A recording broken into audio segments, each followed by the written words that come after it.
जय श्री राम दोस्तों, आप सभी का अपना चैनल महालक्ष्मी मिश्रा ब्लॉग्स में स्वागत है। और आज हम बात करेंगे कि जूड़ शीतल यानी सतवान पर्व वर्ष 2026 में कब है सतवानी पर्व और इसका क्या महत्व है, सतवान पर क्या करते हैं और इसका धार्मिक और सामाजिक महत्व क्या है। यह पर्व हमारे बिहार में बहुत ही पारंपरिक तरीके से मनाया जाता है। बिहार के अलावा झारखंड, यूपी, मध्य प्रदेश में भी मनाया जाता है। सतवान पर्व को सतवानी या सतवा संक्रांति के नाम से भी जाना जाता है। यह पर्व मुख्य रूप से भीषण गर्मी की शुरुआत और नई फसल के आगमन की खुशी में मनाया जाता है। इस दिन शरीर को ठंडक पहुंचाने वाले आहार सत्तू को प्रसाद के रूप में ग्रहण किया जाता है, इसलिए ही इस पर्व को सतवान कहा जाता है। तो चलिए जानते हैं इस साल सतवान कब मनाया जाएगा और इसका क्या महत्व है। सतवान का त्यौहार इस साल 14 अप्रैल दिन मंगलवार को मनाया जाएगा। इस दिन शुभ मुहूर्त 5:57 से लेकर 1:55 तक रहेगा। इस दिन से खरमास समाप्त हो जाता है और शुभ मुहूर्त यानी शुभ कार्य जो भी है सब कार्य शुरू हो जाता है, जैसे शादी, जनेऊ, मुंडन, घरवास इत्यादि जितने भी शुभ कार्य हैं वह उसका आरंभ हो जाता है। इसलिए इस दिन को और भी शुभ माना गया है।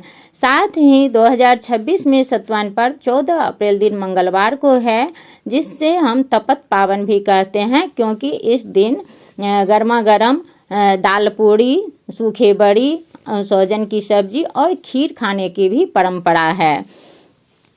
और दूसरे दिन यानी 15 अप्रैल दिन बुधवार को बसिया पावन है, जिसे जूड़ शीतल कहते हैं। उस दिन बसिया खाना खाना यानी ठंडा खाना खाने की परंपरा है। कुल देवी को भी बासी भात और दही चढ़ता है।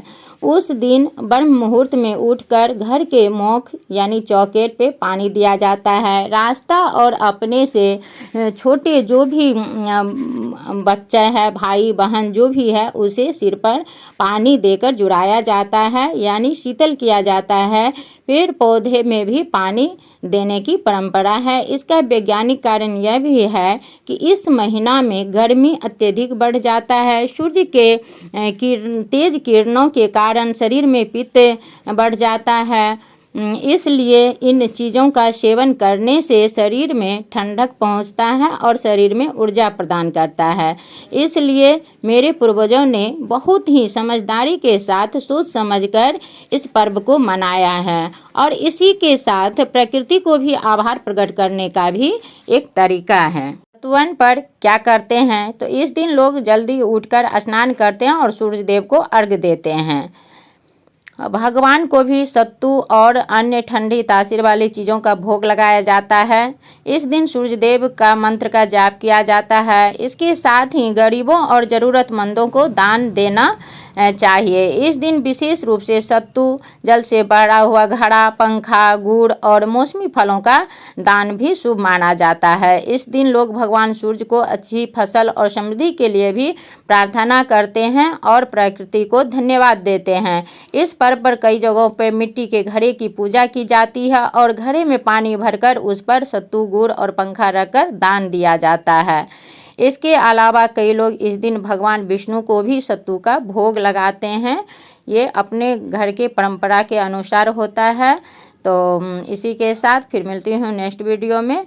तब तक के लिए बहुत बहुत शुभकामनाएं।